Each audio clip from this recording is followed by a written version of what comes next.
Mi nombre es Amelia, pero para la mayoría de las personas que conocí en Madrid, en mis primeros años yo era solo la más morena de la clase, la más oscurita de la sal. El color de mi piel, un tono profundo de ébano que mi madre decía que tenía la riqueza de la tierra de Angola, era para ellos un marcador de diferencia. Una invitación al desprecio silencioso. Había llegado a España a los 9 años a Hankadao y Luando, donde los colores eran vibrantes y el sol era mi amigo, para ser arrojada a una capital gris y apresurada, donde mi color se convertía en una carga. El avión aterrizó en Barajas una tarde de otoño. Mi madre, Alejandra, me cogía la mano con una fuerza que era mitad protección, mitad miedo. Ella era enfermera.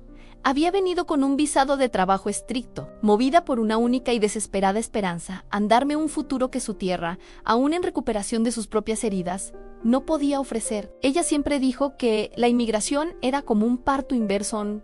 En lugar de dar a luz, eras arrancado del lugar que te nutrió. La primera cosa que noté en la escuela, el Colegio Santa Teresa, fue el silencio que se instalaba siempre que yo entraba. Los niños dejaban de reír. Las niñas de cabello rubio y ojos claros me miraban con una curiosidad mezclada con asco. Yo no hablaba español fluidamente. Mi portugués era mi ancla y mi aislamiento. La profesora me sentó al fondo, cerca de la ventana, y fue allí, observando el patio, que el apodo se pegó. Daniel, un chico grande y ruidoso, con una sonrisa cruel, me señaló durante el recreo. Mirau, la negritau, la más morena de la clase, que ha venido a buscar de África plátanos. Los otros se rieron, risas secas, crueles, que se extendían como una plaga. La risa de Pablo, siempre el seguidor, era la más estridente. Sentí que mi rostro ardía. No era solo la humillación, era el peso de la invisibilidad. A nadie me defendía, ni siquiera el profesor, que fingía no escuchar. Mi madre me enseñaba a reaccionar. Amelia, tu inteligencia es tu armadura. Tu valor no está en el color de tu piel, sino en lo que está en tu cabeza. Pero el corazón de un niño no entiende metáforas. Mi corazón dolía por el simple deseo de pertenecer. El acoso escolar Bea Line se convirtió en la banda sonora de mi vida escolar. Las mesas rayadas, los cuadernos robados. Lo peor era la exclusión silenciosa. En los trabajos en grupo, yo era siempre la última en ser elegida. O, más frecuentemente, la única que quedaba sola. Álvaro, que era el más popular, actuaba como si yo estuviera hecha de aire. Pero yo tenía un secreto, un fuego que ardía dentro de mí, alimentado por cada insulto, cada mirada de desprecio. Yo estaba obsesionada con los libros, matemáticas y ciencia eran mi refugio. En aquellas fórmulas y ecuaciones, el color de la piel no importaba. El número era el número, la lógica era inquebrantable. Allí yo era invencible. Mientras los otros jugaban en el recreo, yo estaba en la biblioteca, leyendo manuales de ingeniería y física que apenas entendía, pero cuya complejidad me fascinaba. Yo soñaba con construir puentes, con diseñar edificios que tocaran el cielo de Madrid, con demostrar que la más morena podía ser la más brillante. Mi madre trabajaba en turnos dobles, limpiando plantas enteras en un hospital antes de ir a su trabajo nocturno como limpiadora. Llegaba a casa exhausta, los ojos rojos, pero nunca dejaba de hacerme estudiar. La luz de nuestra pequeña cocina era nuestro santuario, y los libros, nuestros instrumentos sagrados. Tienes que ser 10 veces mejor, Amelia, decía, con la voz cansada. 10 veces más lista, 10 veces más fuerte, porque ellos nunca te darán la oportunidad por ser igual. Te la darán por ser inigualable. Un día, a los 11 años, la directora anunció el concurso anual de Ciencias en el Futuro en nuestras manos. El premio era una beca de estudios integral para la mejor escuela técnica de la ciudad, un billete de salida de aquel colegio de odio silencioso. Yo sabía que tenía que ganar, no solo por la beca, sino para callar a Daniel y Pablo y a todos los que me veían como inferior. Mi proyecto era ambicioso en un sistema de filtración de agua movido por energía solar, inspirado en la escasez que había presenciado en algunas áreas de Luanda. Necesitaba materiales caros, que no podíamos pagar. Me acerqué a Manuel, el profesor de ciencias. Era un hombre austero, pero justo. Le conté sobre mi proyecto, sobre mi madre, sobre mi necesidad. Me miró durante un largo tiempo y vi un brillo en sus ojos, algo que parecía lástima y, sorprendentemente, admiración. Él no me dio el dinero. En cambio, me puso un desafío.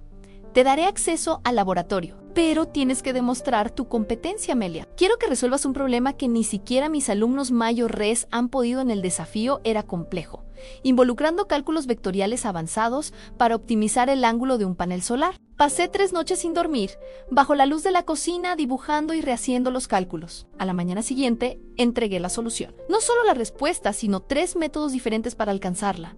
Manuel quedó en shock. Supo allí que yo era un diamante en bruto.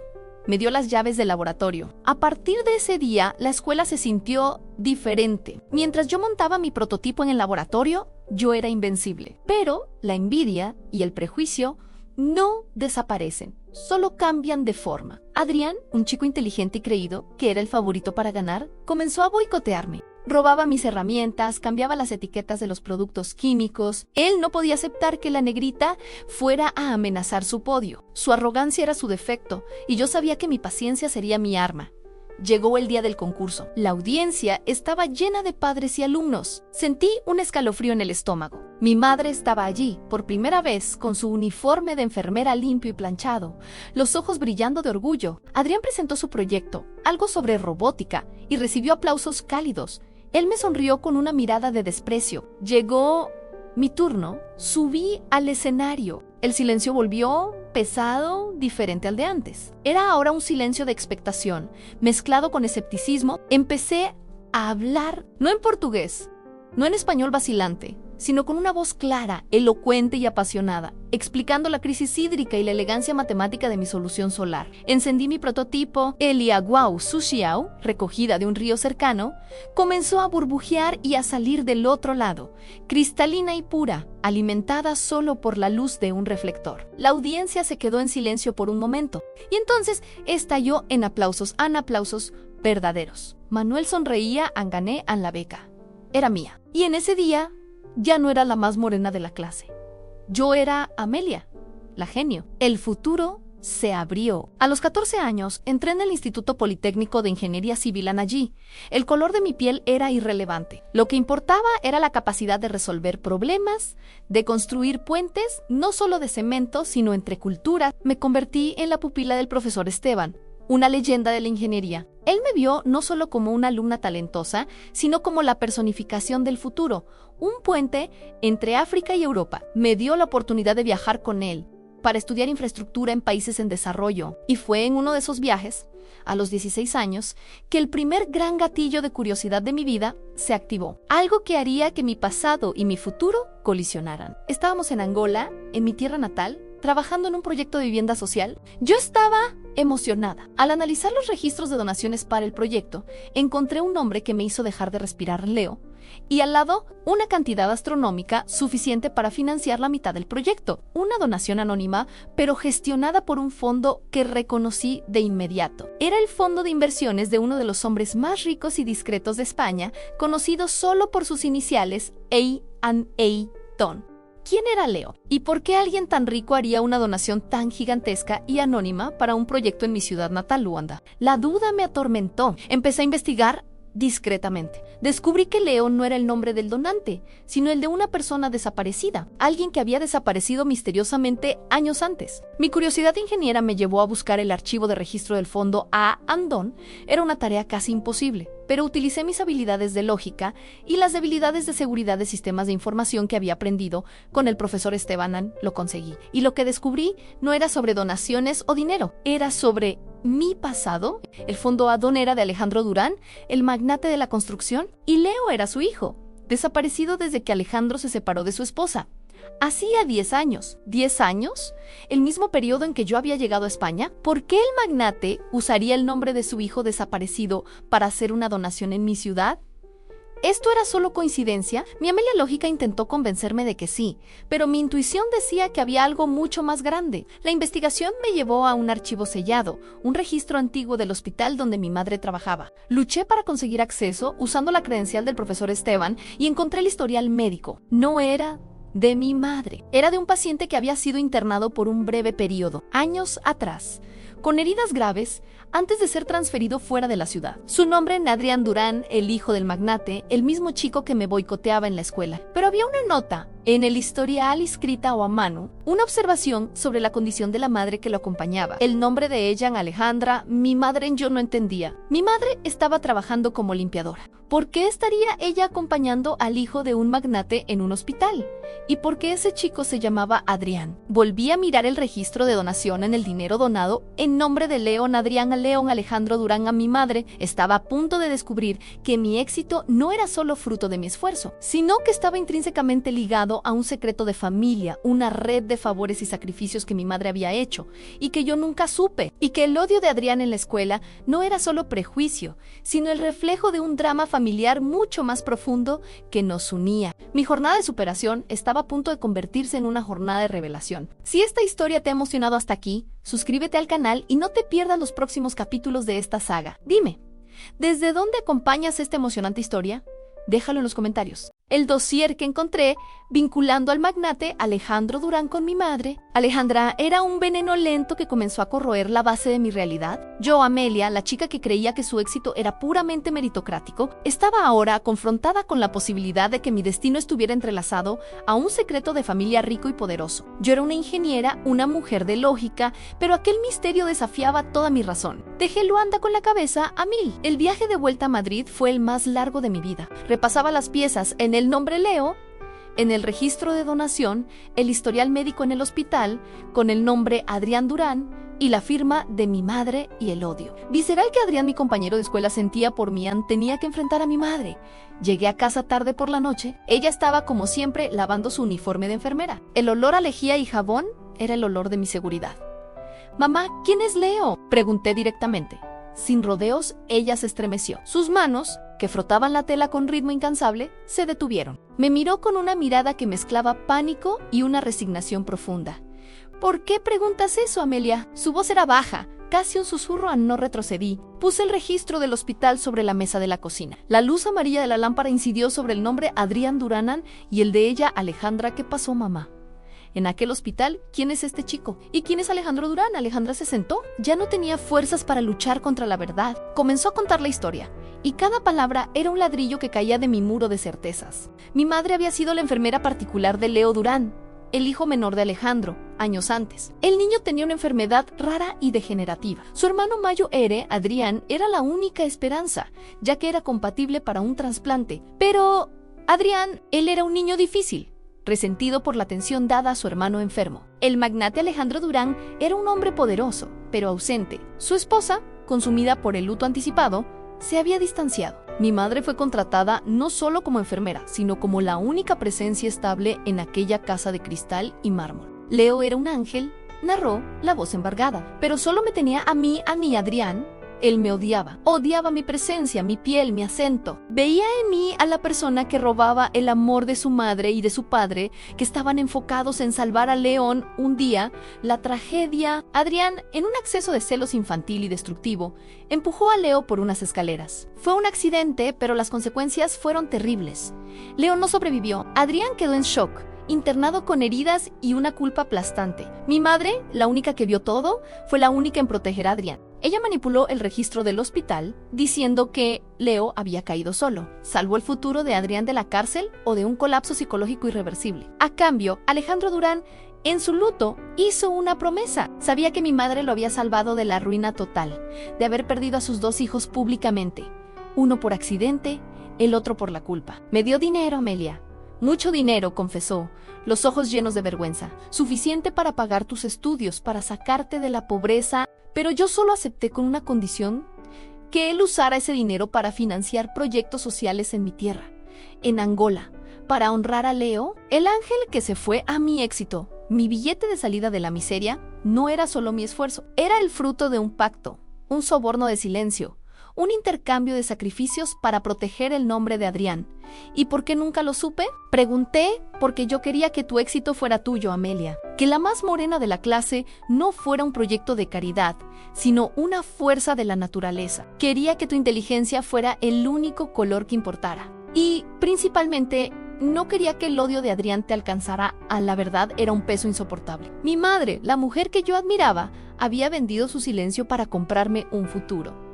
Y mi enemigo de infancia, Adrián, era la clave de todo. la ascensión y la mirada del mundo con el conocimiento del secreto. Mi sed de demostrar mi valía sin ayuda externa se hizo aún más implacable. Necesitaba que mi nombre, Amelia, fuera sinónimo de genio, no de caridad. A los 20 años, ya graduada y con honores, el profesor Esteban me invitó al proyecto de mi vida a la restauración del antiguo puente de Alcántara, un monumento romano en Toledo que se estaba desmoronando, un desafío de ingeniería que combinaba historia y precisión moderna.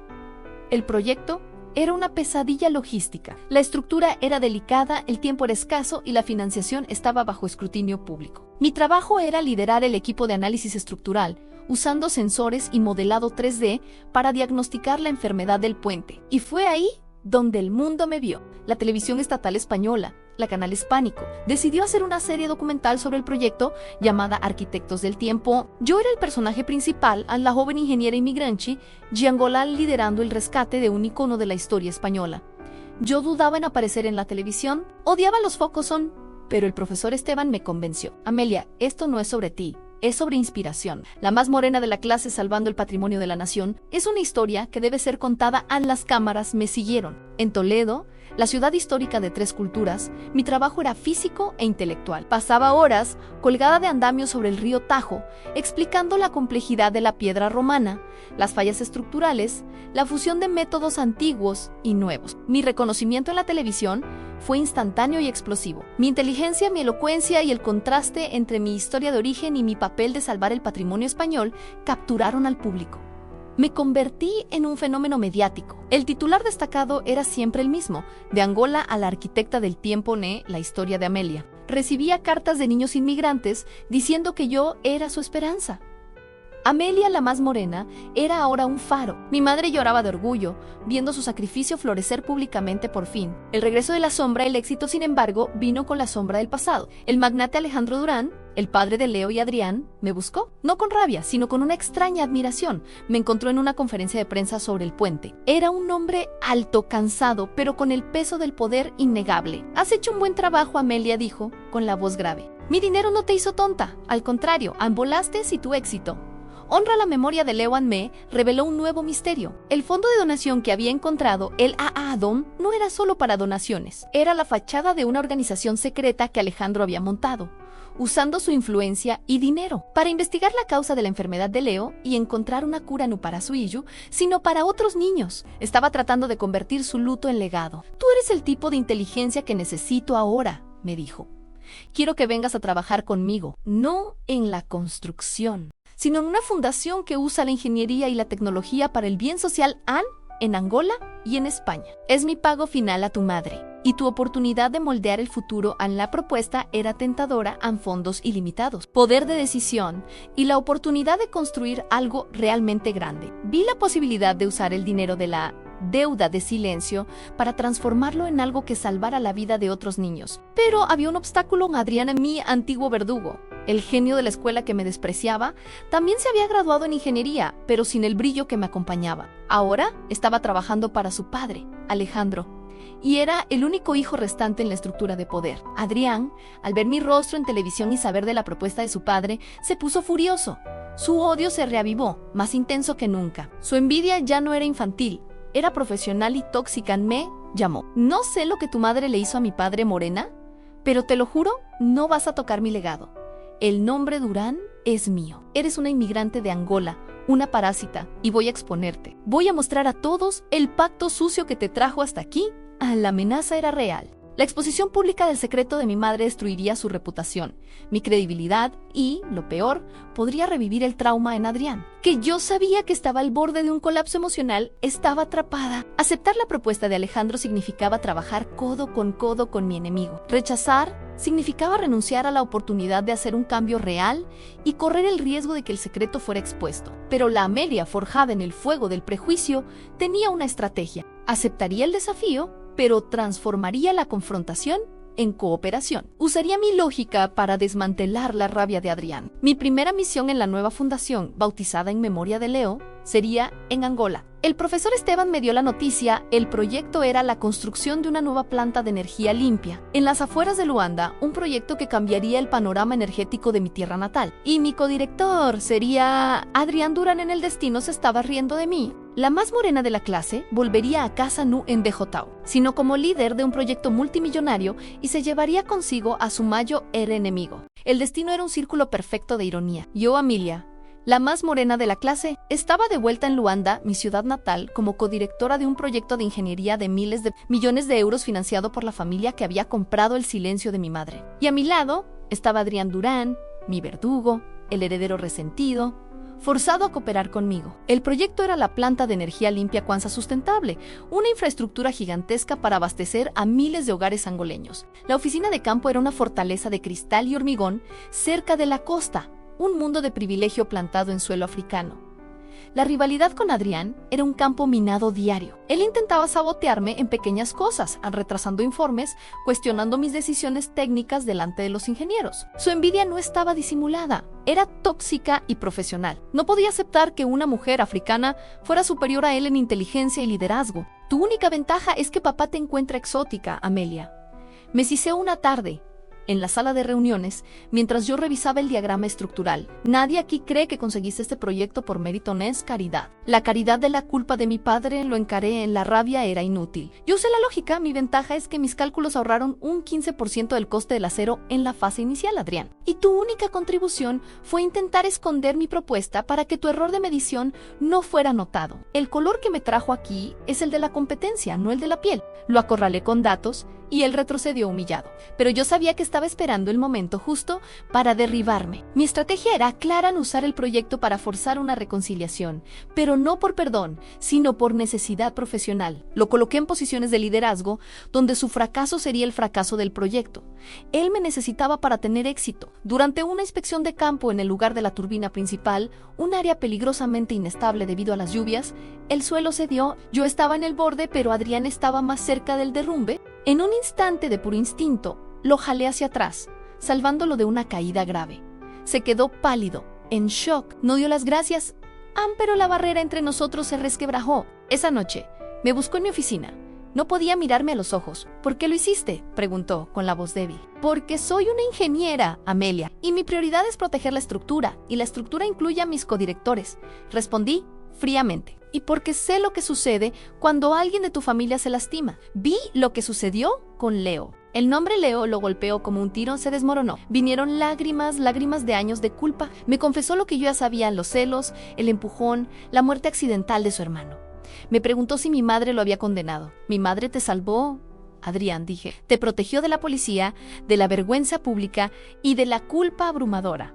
Te dio una segunda oportunidad. Y ahora tu padre te está dando un legado. Estás aquí para construir algo en nombre de tu hermano. Tienes que decidir si vas a honrar ese sacrificio con trabajo o si vas a destruirlo con envidia. En ese momento, él no era el verdugo. Era un chico, yo tu nuestro. Odio se transformó en una comprensión dolorosa. La cooperación entre Adrián y yo comenzó, vacilante, pero genuina. El proyecto avanzó. Fue entonces cuando Alejandro Durán aterrizó en Luanda.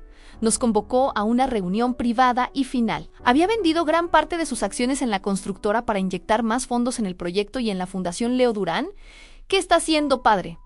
¡Está destruyendo nuestro imperio!, exclamó Adrián. Alejandro nos miró a los dos. A mí, la ingeniera que él había financiado indirectamente, a Adrián, el hijo que amaba, pero que era la memoria viva de su luto. Hay algo que ustedes dos necesitan saber y que lo explicará todo, comenzó Alejandro. No soy yo quien está dirigiendo la Fundación Leo Durán Mies Esposao. Vuestra madre, Laura, se había distanciado del matrimonio, consumida por el dolor. No podía lidiar con Adrián después del accidente. Pasó los últimos 10 años, desde la muerte de Leo, en reclusión, dedicándose a la investigación sobre la enfermedad genética que aquejaba a Leo. Alejandro tomó una pequeña caja. Dentro había un medallón. No era la medalla que mi madre había perdido, pero era similar a cuando Leo nació, explicó. Supimos de su condición. Su enfermedad era rara. Laura y yo decidimos tener otro hijo, Adrián, con la esperanza de que fuera un donante compatible.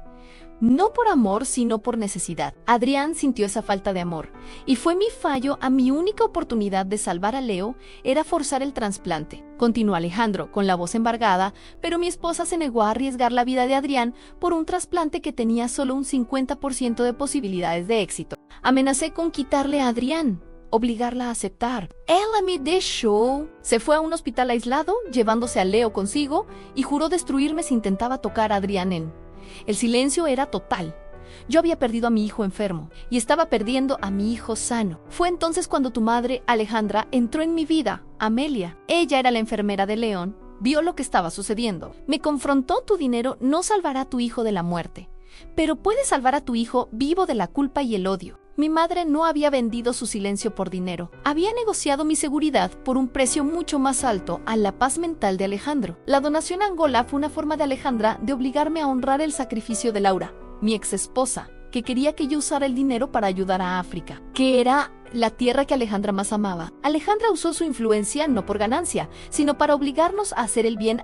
Y lo más chocante, en cuando Leo murió, Laura lo enterró en Angola, en la tierra que él amaba en los mapas, y regresó a España. Dirigió la fundación anónimamente y fue ella quien insistió en que tú, Amelia, la más morena de la clase que yo ni recordaba, fueras la líder de este proyecto. Laura, mi antigua verdugo, la madre de Adrián, me había elegido. Vio mi trabajo en televisión y supo que yo era la persona correcta. Estaba intentando reparar el mal de Adrián y el mal de Alejandro a través de mí y mi madre. Alejandra había sido el ángel guardián de las dos familias. A la mía y la de los Durán, a la revelación, nos liberó a todos. Adrián y yo, unidos por la culpa y la admiración, comenzamos a trabajar como verdaderos socios. El proyecto Kwanzaa Sustentable se convirtió en un éxito mundial, un ejemplo de ingeniería limpia y cooperación. Mi reconocimiento en televisión se multiplicó, me convertí en una voz global en sostenibilidad e ingeniería. Con el éxito rotundo, mi misión se hizo clara. Utilicé mi capital político y mi prestigio recién adquirido con el proyecto en Angola para hacer una propuesta ambiciosa al gobierno español y a la Fundación Durán Anmí. Éxito no puede ser la excepción. Argumenté en una conferencia en Salamanca, ante ministros y empresarios. El talento está en todas partes, pero la oportunidad, no. Fui salvada por un acto de sacrificio, pero ¿y las miles de otras Amelias? Propuse la creación del Instituto Leo Durán Alejandra Hila, un instituto de becas y mentoría que identificaría a jóvenes talentos, especialmente de África y de naciones con pocas oportunidades, y financiaría su educación en ingeniería y ciencias en España. Alejandro Durán, ahora un hombre redimido, apoyó la idea con todo su patrimonio. El gobierno español, orgulloso de la arquitecta del tiempo, ofreció el apoyo logístico y la credibilidad institucional. El instituto nació no como una obra de caridad, sino como un motor de cambio global. La sede se estableció en Toledo, cerca del puente que salvé, un símbolo de la unión entre el mundo antiguo y el nuevo. Me convertí en la directora del instituto, dedicando mi vida a dar a otros la armadura que mi madre me había forjado. Adrián, completamente transformado, se convirtió en mi mano derecha en la fundación, utilizando sus habilidades financieras para proteger el legado de su hermano. Su odio se había transformado en respeto y asociación. Él me llamaba la jefa. Su destino no era el imperio de su padre, sino la construcción de puentes de oportunidad. Mi madre, Alejandra, finalmente dejó de trabajar en el hospital. Se convirtió en la embajadora de la fundación en Angola, regresando a su tierra no en Dejotaún, sino como una heroína silenciosa. Su silencio había generado una fundación que cambiaría la vida de cientos de jóvenes. El día de la inauguración de Lila, estaba en el escenario. Miré a la audiencia, vi a Adrián, sonriendo, sin sombra de envidia. Vi a Alejandro, con la cabeza erguida, y vi a mi madre Alejandra más radiante que nunca. Ya no era la más morena de la clase. Yo era Amelia, la arquitecta que construyó una nueva realidad. Y mi mayor obra de ingeniería no fue la planta en Luanda, ni el puente en Toledo, sino el puente que unía la esperanza a la oportunidad. Había demostrado que la inteligencia y el carácter eran los únicos colores que realmente importaban. Mi jornada de superación era, en realidad, una jornada de redención, donde el mayor R sacrificio generó el mayor R legado. Y yo sabía que mi verdadero legado no sería medido por los edificios que construí, sino por las vidas que ayudé a edificar.